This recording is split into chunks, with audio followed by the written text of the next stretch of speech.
ఈ పిల్లలంతా republic day కోసమని నేషనల్ లీడర్స్ లాగా కాస్ట్యూమ్స్ వేసుకుని వచ్చారండి.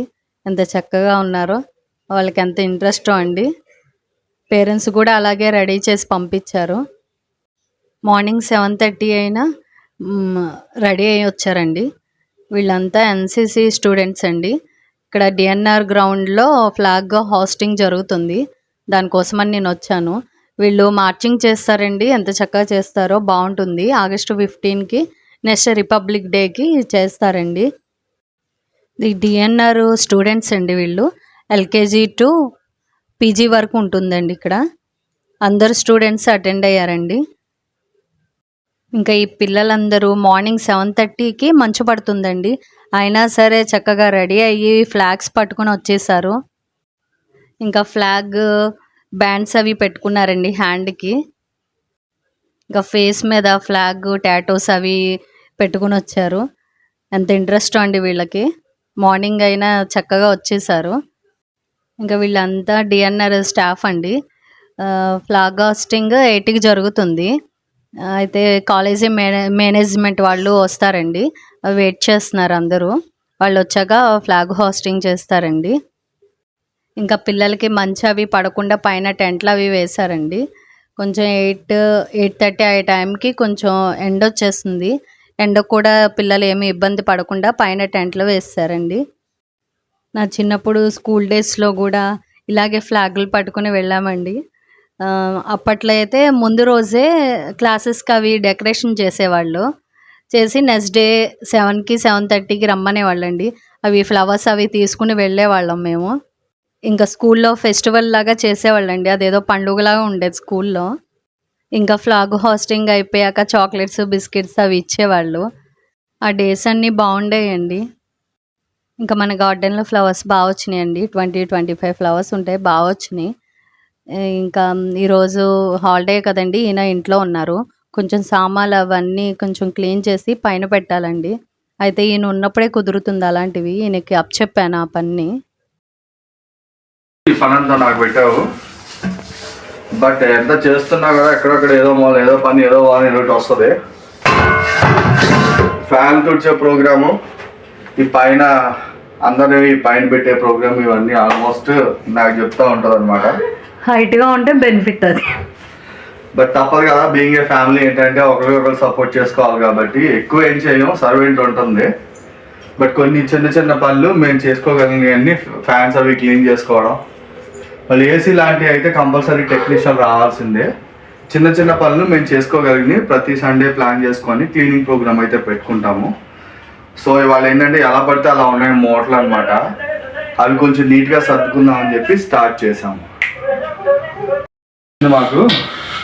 సో దాన్ని మాకు మార్చడం ఇష్టం లేదు, దీన్నే కొంచెం షైనింగ్ పెట్టుకుందాం. అది చెప్తారు కదా, అమ్మాలంటే అడవిని కొనాలంటే కొరవ అని చెప్పి పెద్దలు అంటూ ఉంటారు. సో అదేంటంటే మనం వాళ్ళకి ఇచ్చేస్తున్నామంటే పెద్ద వాల్యూ ఏం రాదు. అందుకని చెప్పి బాగా ఎక్కువ హెవీ వెయిట్ ఉన్నాయి కొన్ని సామాన్లు ఏంటంటే మార్చలేదు. దట్టు మా మదర్ ఇచ్చారనే ఉద్దేశంతో అలా ఉంచుకున్నాము. ఆల్మోస్ట్ చాలా వరకు మార్చేసాం మేము లాస్ట్ టైం. ఇలాంటి కొంచెం వెయిట్ ఎక్కువ ఉన్నవి ఏంటంటే అలా ఉంచాము, మాకు రీజనబుల్ వాల్యూ అయితే రాదు అని రీసేల్లో, ఈవెన్ ఎక్స్చేంజ్ అయినా కూడా. దాండి లాస్ట్ టైం మీరు నమ్మరు, తర్వాత చాలా ఫీల్ అయ్యాము మేము. రిగ్రెట్ అయింది ఏంటంటే 2 పెద్ద సంచులు 50 కేజీల సంచులు అంటారు కదా, వాటి నిండా కూడా ఈ సామాన్లన్నీ తీసుకొస్తే మేబీ నాకు తెలుసు 300 రూపీస్ 500 రూపీస్ ఇచ్చాడో లేదో కూడా గుర్తులేదు. అనవసరంగా ఇచ్చాము. ఏ సర్వెంట్కో ఇచ్చుంటే వాళ్ళకి హెల్ప్ అయ్యేది కదా. మనం ఆ 1000 రూపీస్లో 500 రూపీస్లో మనకు వచ్చే బెనిఫిట్ ఏం పెద్ద ఎక్కువ ఉండదు. బట్ ఆ వస్తువులన్నీ ఎవరికైనా యూజ్ చేసుకునే వాళ్ళకి ఇస్తే అది వాళ్ళకి హెల్ప్ అవుద్ది అనే ఉద్దేశంతో మేము అది రియలైజ్ అయ్యి నిన్న మేము ఆల్రెడీ చాలా వరకు ఇంట్లో కావాల్సినటువంటి అన్నీ కూడా ఇది నాన్ స్టిక్ స్టీల్ తీసుకున్నాం. సో అప్పుడు మేము పాతవి ఏమీ మార్చలేదు, ఎవరెవరికి అవసరమో వాళ్ళని అడిగి వాచ్మెన్కి లైక్ సర్వెంట్కి వాళ్ళకి ఏమన్నా అవసరం ఉన్నాయేమని కనుక్కొని ఆ సామాన్లన్నీ వాళ్ళకి ఇచ్చేసాం. ఎందుకంటే మేబీ ఒక 500 రూపీస్ 1000 మాకు ఏమైనా బెనిఫిట్ అవుతుందేమో, కానీ వాళ్ళు అవి కొనుక్కోవాలంటే వాళ్ళకి చాలా ఎక్కువ అవుతాయనే ఉద్దేశంతో అలా చేసాము. సో మనకి యూజ్ అవని, మనకి ఎక్కువ బెనిఫిట్ రావి, ఇంకొకరికి యూజ్ అవుతాయంటే అది చాలా మంచి విషయం కదా అని చెప్పి అట్లా ప్లాన్ చేసాం అనమాట. ఏదైనా ఇంట్లో ఫంక్షన్స్ జరుగుతూ ఉంటాయి కదా, అన్ని కూడా డిపెండెన్సీ లేకుండా ఎప్పుడైనా కుక్ చేయాలనే ఉద్దేశంతో మేము తెప్పించాము. మా నాన్నగారి సెరమనీకి కూడా మాకు అవసరమైనవి అనమాట. ఈ వెజల్స్ అవన్నీ కూడా మాకు వెంటనే దొరకలేదు. వంట బ్రాహ్మణ ఆవిడ ఏంటంటే కంపల్సరీ కావాలి, ఇవి కావాలని చెప్పి ఆవిడ అడిగింది అనమాట. ఇంకా అప్పుడు ఎమర్జెన్సీగా తీసుకున్నాము, ఉపయోగపడతలే ఫ్యూచర్లో అయినా అనేసి ఫంక్షన్స్కి వాటికి. సో వెజల్స్ అయితే తీసుకున్నాము. లైక్ రైస్ పర్పస్, ఏమైనా గ్రేవీ కర్రీ లాంటివి ఏమైనా ప్రిపేర్ చేస్తే అట్లా ఆ పర్పస్ మీద ఉంటుందా అనే ఉద్దేశంతో ఇలా తీసుకున్నాం. 15 మెంబర్స్ వరకు వంట చేయడానికి సరిపోతాయి ఇవి. ఇది చాలా హెవీ వెయిట్ ఉన్నాయి. ఇది కొంచెం టైల్స్ అయితే మిగిలిపోయినాయి. యాక్చువల్లీ వాష్రూమ్స్ అవన్నీ కూడా నేను నాకు కావాల్సినట్టు హౌస్ కొనుక్కున్నప్పుడు రీమోడలింగ్ చేయించాను. చేయించుకున్నప్పుడు టైల్స్ అవన్నీ కొన్ని మిగిలిపోయినాయి. యాక్చువల్లీ నాకు బ్లూ కలర్ అంటే చాలా ఇష్టం అనమాట. అప్పుడు ఇవి కొంచెం వెస్ట్రన్ టైపు వాష్రూమ్స్ అవి లేవు. సో అందుకని చెప్పి నేను టైల్స్ అవి వేయించాను. కొన్ని మిగిలిపోయినాయి. వీటిని ఎప్పుడైనా రేపు పొద్దున ఫ్యూచర్లో అవసరమైనప్పుడు ఎక్కడ వేయించుకోవచ్చు అనే ఉద్దేశంతో వీటిని దాచిపెట్టాను అనమాట.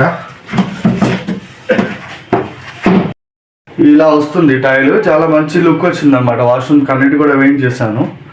ఇవి 2 BHK అటాచ్డ్ బాత్రూమ్, అలాగే వాష్ ఏరియా కూడా ఉంటుంది. మొత్తం అన్ని ఏరియా కూడా 3 వాష్రూమ్స్ కూడా ఇవే టైల్స్ వేయించాను కింద. మంచి లుక్ అయితే వచ్చింది. ఇంకా ఈ వీడియో నచ్చినట్లయితే లైక్ చేయండి, షేర్ చేయండి, సబ్స్క్రైబ్ చేయండి. Thank you.